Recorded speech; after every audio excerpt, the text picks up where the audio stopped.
Harry Potter and the Sorcerer's Stone. Chapter 1. The Boy Who Lived. Mr. and Mrs. Darcy of number 4 Private Drive were proud to say that they were perfectly normal. Thank you very much. They were the last people you'd expect to be involved in anything strange or mysterious because they just didn't hold with such nonsense.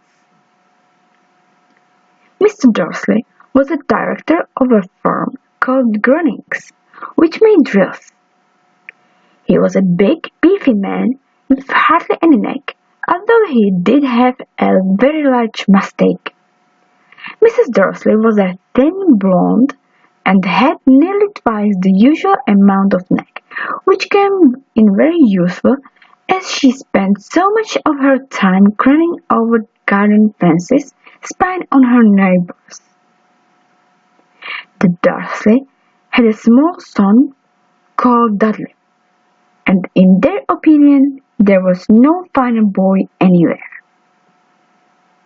The Dursleys had everything they wanted, but they also had a secret, and their greatest fear was that somebody would discover it. They didn't think they could bear it if anyone found about the Potters. Mrs. Potter was Mrs. Darcy's sister, but they hadn't met for several years. In fact, Mrs. Darcy pretended she didn't have a sister because her sister and her good-for-nothing husband were as undursley as it was possible to be. The Dursleys shuddered to think what the neighbors would say if the Potters arrived in the street. The Dursleys knew that the Potters had a small son too, but they had never even seen him. This boy was another good reason for keeping the Potters away. They didn't want the Dudley mixing with a child like that. When Mr. and Mrs. Darcy woke up on the dull grey Tuesday our story starts, there was nothing about the cloudy sky outside to suggest that strange and mysterious thing would soon be happening all over the world. Country. Mr. Darcy hummed as he picked out his most boring tie for work, and Mrs. Darcy gossiped away happily as she wrestled a screaming Dudley into his high chair. None of them noticed a large tawny owl flutter past the window. At 8:30, Mr. Darcy picked up his briefcase, pat Mrs. Darcy on the cheek, and tried to kiss Dudley goodbye, but missed because Dudley was now having a tantrum and throwing his cereal at the walls. "Little tyke," chortled Mr. Darcy as he left the house. He got into his car and backed out of number 4's drive. It was on the corner of the street that he noticed the first sign of something peculiar: a cat reading a map. For a second, Mr. Darcy didn't realize what he had seen. Then he jerked his head around to look again. There was a tabby cat standing on the corner of Private Drive, but there wasn't a map in sight. What could he have been thinking of? It must have been a trick of light. Mr. Darcy blinked and stared at the cat. It stared back. As Mr. Darcy drove around the corner and up the road, he watched the cat in his mirror. It was now reading the sign that said Private Drive. No, looking at the sign. Cat couldn't read maps or signs. Mr. Dursley gave himself a little shake and put the cat out of his mind. As he drove toward town, he thought of nothing except a large order of drills he was hoping to get that day. But on the edge of town, drills were driven out of his mind by something else. As he sat in the usual morning traffic jam, he couldn't help noticing that there seemed to be a lot of strangely dressed people about. People in cloaks. Mr. Dursley couldn't bear people who dressed in funny clothes. The get-ups you saw on young people. He supposed this was one of the stupid new fashion. He drummed his finger on the steering wheel, and his eyes fell on a huddle of these weirdos standing quite close by. They were whispering excitedly together. Miss Darcy was enraged to see that a couple of them weren't young at all. Why did man have to be older than he was? And wearing an emerald green cloak? The nerve of him! But then it struck Mr. Darcy that this was probably some silly stunt. These people were obviously collecting for something. Yes, that would be it. The traffic moved on, and a few minutes later, Mr. Darcy arrived in the Grunnings parking lot, his mind back on drills. Mr. Darcy always sat with his back to the window in his office on the ninth floor. If he hadn't, he might have found it harder to concentrate on drills that morning. He didn't see the owls swooping past in broad daylight, though people down in the streets did. They pointed and gazed, open-mouthed, as owl after owl sped overhead. Most of them had never seen an owl even at night time. Mr. Darcy, however, had a perfectly normal owl-free morning. He yelled at 5 different people. He made several important telephone calls and shouted a bit more. He was in a very good mood until lunchtime, when he thought he'd stretch his leg and walk across the road to buy himself a bun from the bakery. He'd forgotten all about the people in cloaks until he passed a group of them next to the baker's.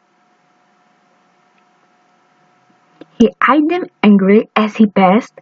He didn't know why, but they made him uneasy. This bunch were whispering excitedly too, and he couldn't see a single collecting tin.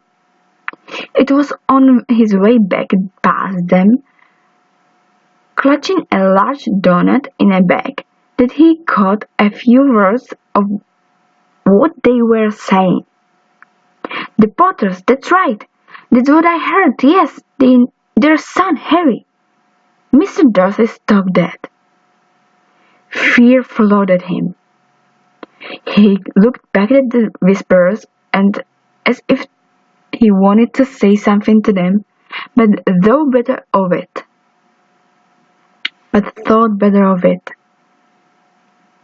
He dashed back across the road, hurried up to his office, snapped at his secretary not to disturb him, seized his telephone, and had almost finished dialing his home number when he changed his mind. He put the receiver back down and stroked his mustache, thinking, no, he was being stupid. Potter wasn't such an unusual name. He was sure There were lots of people called Potter who had a son called Harry. Can't think of it. He wasn't even sure if his nephew was called Harry. He'd never even seen the boy. It might have been Harry or Harold. There was no point of worrying Mrs. Darcy. She always got so upset at any mention of her sister. He didn't blame her if he had a sister like that. But all the same, those people in clothes. Cloaks. He found it a lot harder to concentrate on drills that afternoon, and when he left the building at 5 o'clock, he was still so worried that he walked straight into someone's just outside the door. Sorry, he grunted, as the tiny old man stumped almost fell. It was a few seconds before Mr. Darcy realized that the man was wearing a violet cloak. He didn't seem at all upset at being almost knocked to the ground. On the contrary, his face split into a wide smile, and he said in a squeaky voice that made passersby stare, "Don't be sorry, my dear sir, for nothing could upset me today. Rejoice, for you know who has gone at last. Even muggles like yourself should be celebrating this happy, happy day." And the old man hugged Mr. Darcy around the middle and walked off. Mr. Darcy stood rooted to the spot. He'd been hugged by a complete stranger. He also thought he'd been called a muggle, whatever that was. He was rattled. He hurried to his car and set off for home, hoping he was imagining things which he had never hoped before because he didn't approve of imagination. As he pulled into the driveway of number 4, the first thing he saw, and didn't improve his mood, was the tabby cat he'd spotted that morning. It was now sitting on his garden wall. He was sure it was the same one. It had the same markings around its eyes. "Pshaw!" said Mr. Darcy loudly. The cat didn't move. It just gave him a stern look. Was this normal cat behavior? Mr. Darcy wondered. Trying to pull himself together, he let himself into the house. He was still determined not to mention anything to his wife. Mrs. Darcy had a nice normal day. She told him over dinner all about Mrs. next door's problems with her daughter and how Dudley did learn a new word, want. Mr. Darcy tried to act normal. When Dudley had been put to bed, he went into the living room in time to catch the last report on the evening news. And finally, birdwatchers everywhere have reported that the nation's owls have been behaving very unusually today. Although owls normally hunt at night and are hardly even seen in daylight, there have been hundreds of sights of these birds flying in every direction since sunrise. Experts are unable to explain why the owls have suddenly changed their sleeping pattern. The newscaster allowed himself a grin. Most mysterious, and now over to Jim McGuffin with the weather. Going to be any more showers of out tonight, Jim? Well, Ted, said the weatherman. I don't know about that, But it's not only the owls that have been acting oddly today. Viewers as far apart as Kent, Yorkshire, and Derry have been thrown in to tell me that instead of the rain I promised yesterday, they've had a downpour of shooting stars. Perhaps people have been celebrating bonfire night in early. It's not until next week, folks, but I can promise a wet night tonight. Mr. Darcy sat frozen in his armchair. Shooting stars all over Britain. I was fine by daylight. Mysterious people enclosed all over the place. And a whisper about Potters. Mrs. Darcy came into the living room, carrying 2 cups of tea. It was no good. He'd had to say something to her. She cleared his throat nervously. Petunia, dear, you haven't heard from your sister lately, have you? As he had expected, Mrs. Darcy looked shocked and angry. After all, the Norma pretended she hadn't have a sister. No, she said sharply. Why? Funny stuff on the news, Mr. Darcy mumbled. Owls, shooting stars, and there were a lot of funny-looking people in town today. So, snapped Mrs. Darcy. Well, I just thought maybe it was something to do with, her crowd. Mrs. Darcy sipped her tea through pursed lips. Mr. Darcy wondered whether he dared tell her he had heard the name Potter. He decided he didn't dare. Instead, he said, as casually as he could, "Their son. He'd be about Dudley's age now, wouldn't he?" "I suppose so," said Mrs. Darcy stiffly. What was his name again? Howard, isn't it? Harry. Nasty common name, if you ask me. "Oh, yes," said Mr. Darcy, his heart sinking horribly. "Yes, I quite agree." He didn't say another word on the subject. As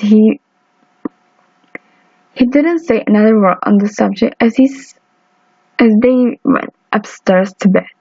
While Mrs. Dursley was in the bathroom, Mr. Darcy crept to the bedroom window and peered down into the front garden. The cat was still there. It was staring down Private Drive as though it were waiting for something. Was he imagining things? Could all this have anything to do with the Potters? And if it did, if it got out that they were related to a pair of... Well, he didn't think he could bear it.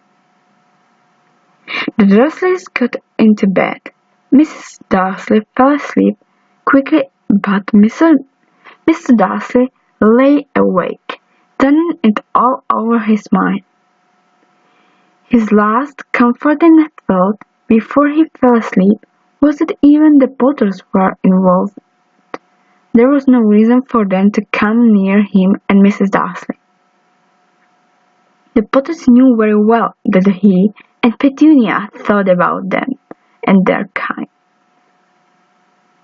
He couldn't see how he and Petunia could get mixed up in anything that might be going on.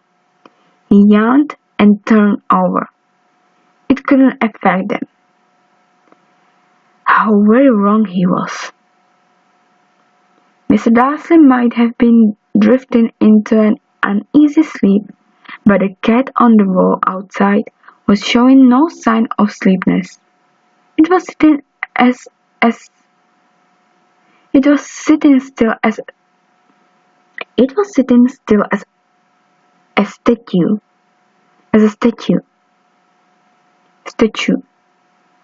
Its eyes fixed unblinkly on the far corner of Private Drive.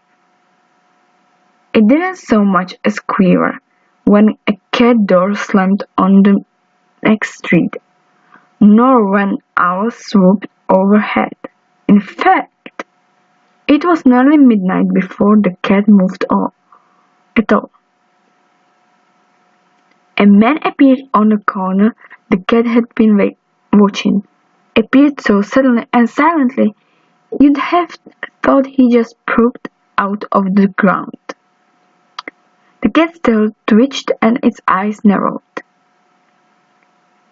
Nothing like this man had ever been seen on Private Drive.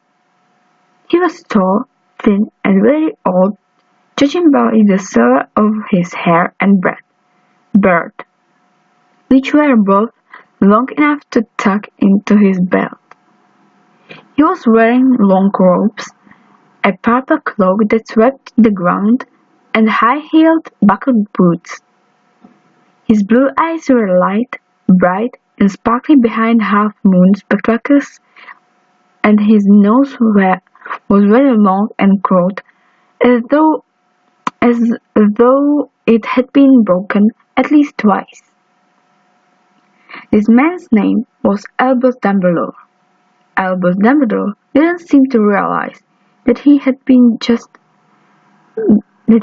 just arrived in a street where everything from his name to his boots was unwelcome. He was busy rummaging in his cloak, looking for something, but he did seem to realize he was being watched because he looked up suddenly at the cat, which was still staring at him from the other end of the street. For some reason, the sight of the cat seemed to amuse him. He chuckled and muttered, "I should have known." He found what he was looking for in his inside pocket. It seemed to be a silver cigarette lighter. He flicked it open, held it up in the air, and clicked it. The nearest street lamp went out with a little pop. He clicked it again. The next lamp flickered into darkness. 12 times he clicked the put-outer until the only lights left on the whole street were two tiny pickpockets in distance, which were the eyes of the cat watching him. If anyone looked out of their window now, even beady-eyed Mrs. Darcy, they wouldn't be able to see anything that was happening down on the pavement. Dumbledore slipped the put-outer back inside his cloak and set off down the street towards number 4, where he sat down on the wall next to the cat. He didn't look at it, but after a moment he spoke to it. Fancy seeing you here,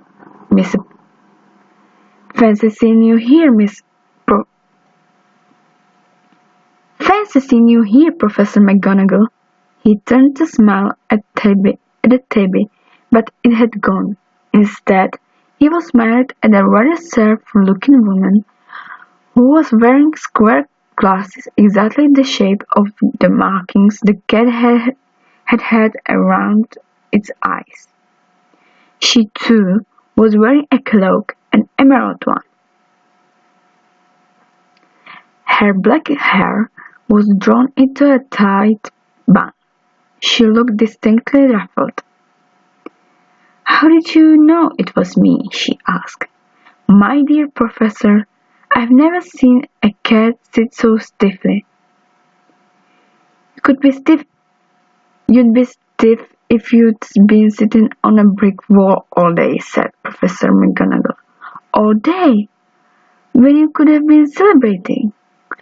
I must have passed a dozen feasts and parties on my way here."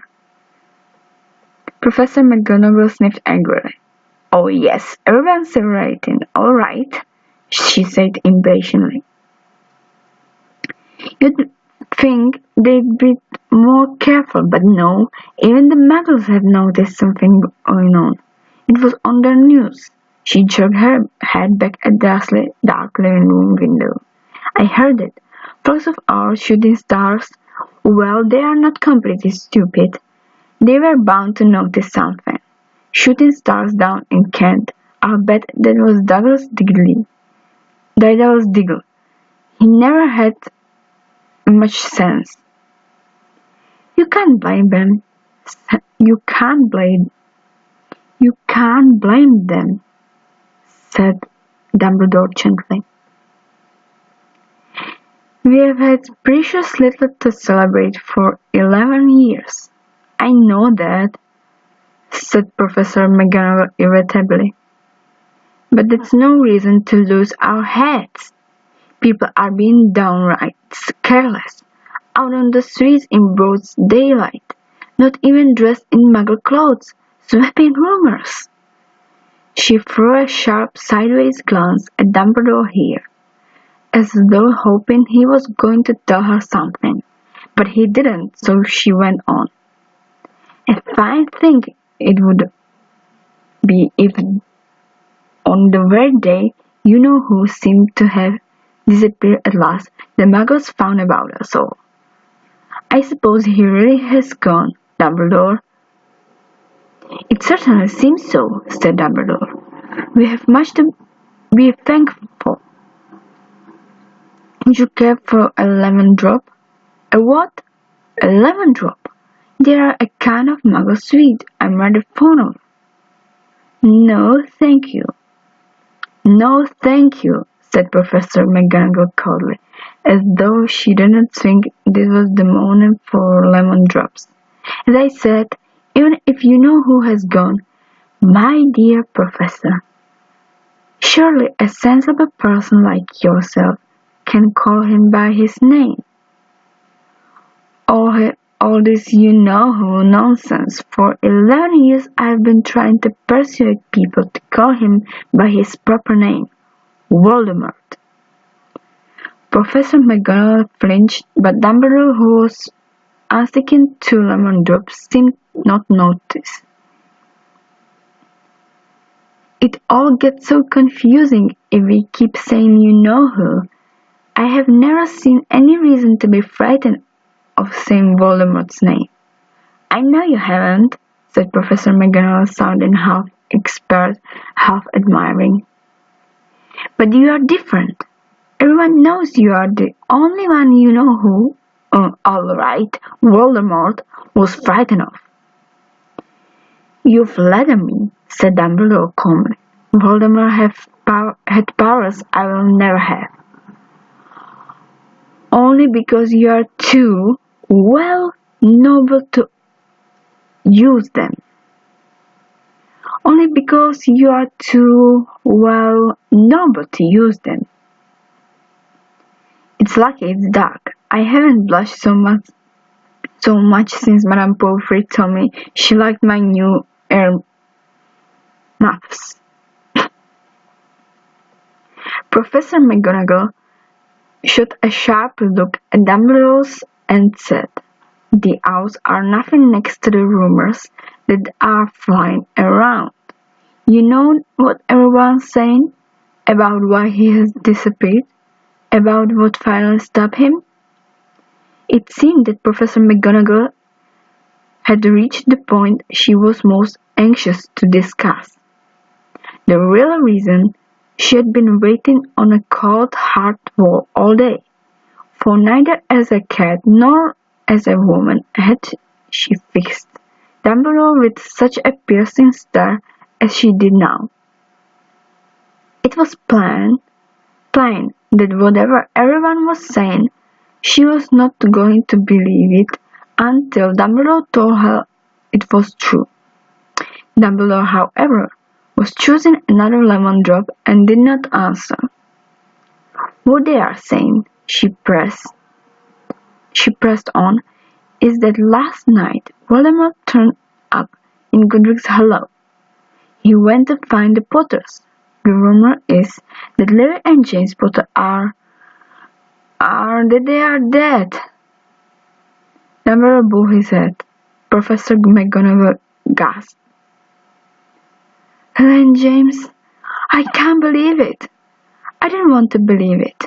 Oh, help us. Dumbledore reached out and patted her on the shoulder. I know, he said heavily. Professor McGonagall's voice trembled as she went on. That's not all. They are saying he tried to kill the Potter's son, Harry. But he couldn't. He couldn't kill that little boy. No one knows why or how, but they are saying that when he couldn't kill Harry, Voldemort's power somehow broke, and that's why he's gone. Dumbledore nodded calmly.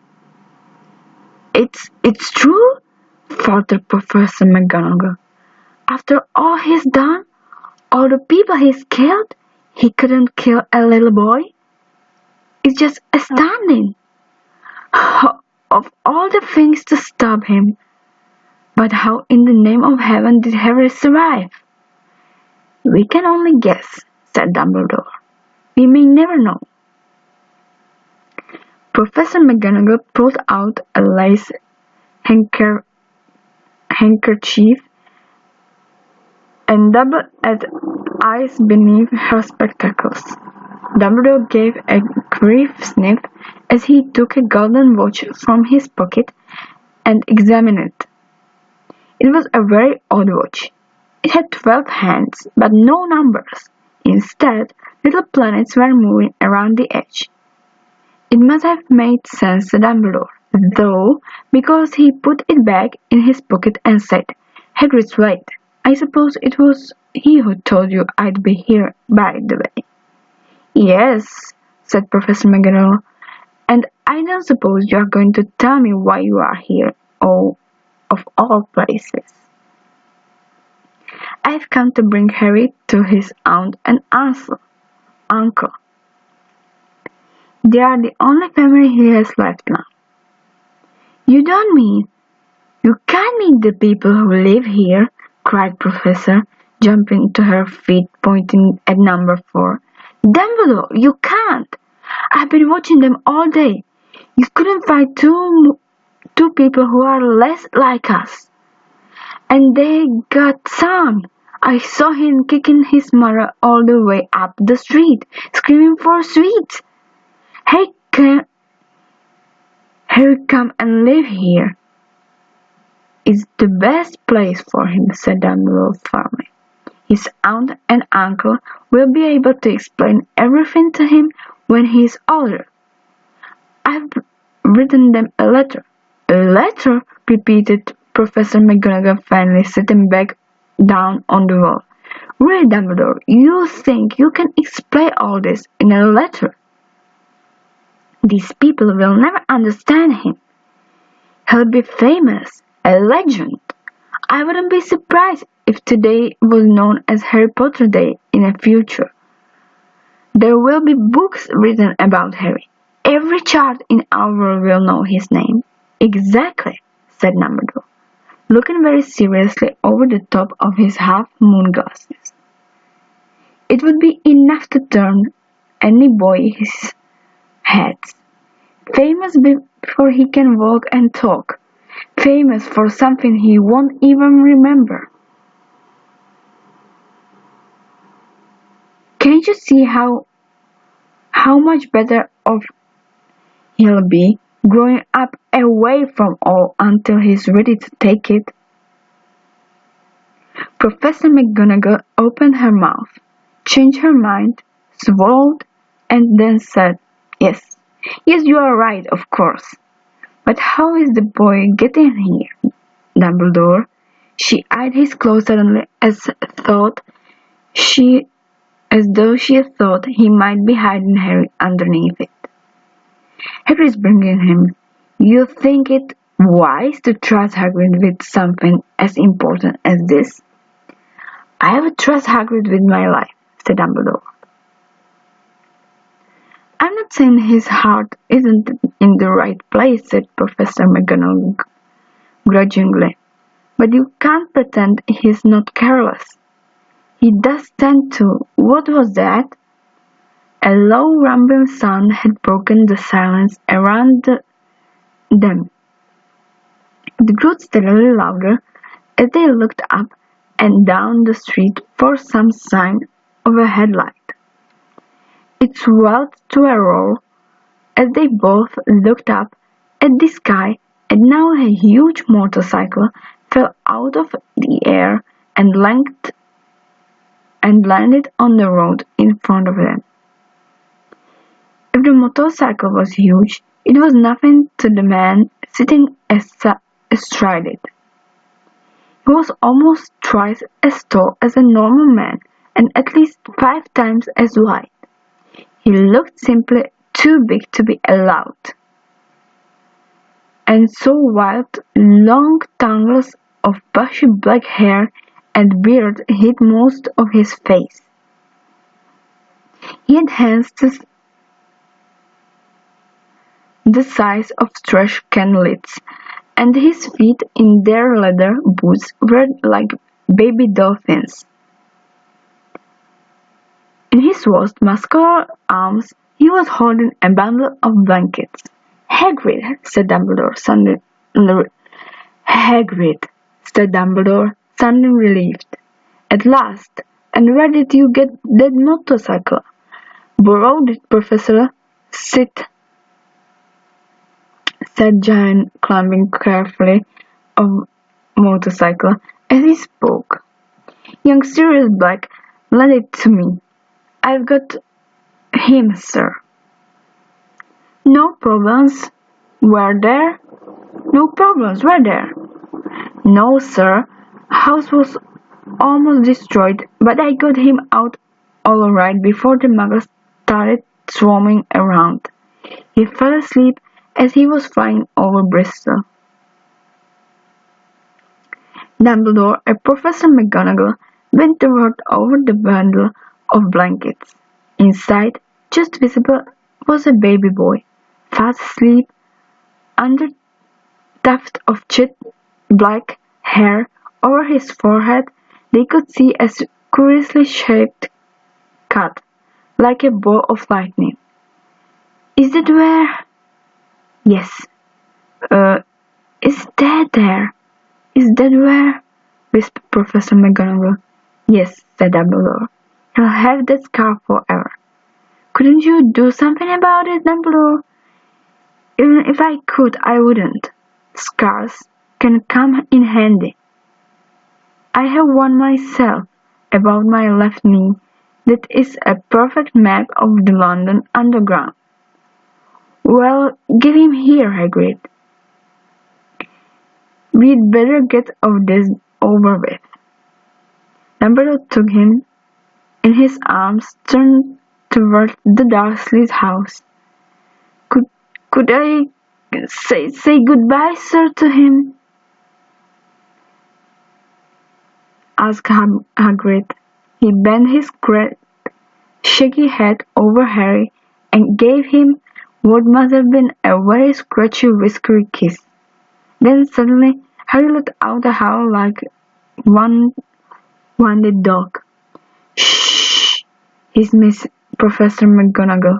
"You'll wake up the muggles." Sorry," sobbed Hagrid, taking a large spotted handkerchief and burying his face in it. "But I can't stand it. Red and James dead, and poor Harry after lived with muggles." Yes, it's all very sad, but get a grip on yourself, Hagrid, or we'll be found," Professor McGonagall whispered, patting Hagrid gingerly on the arm as Dumbledore stepped over the low garden wall and walked to the front door. He laid Harry gently on the doorstep, took a letter out of his cloak, tucked it inside Harry's blankets, and then came back to the other two. For a full minute the three of them stood and looked at the little bundle. Hagrid's shoulders shook. Professor McGonagall blinked furiously, and the twinkling light that usually shone from the Dumbledore's eyes seemed to have gone out. "Well," said Dumbledore finally, That's that. We have no business staying here. We might as well go enjoy the celebrations. Yes, said Hagrid in a very muffled voice. I'll be taking Sirius his bike back. Good night, Professor McGonagall. Professor Dumbledore, sir.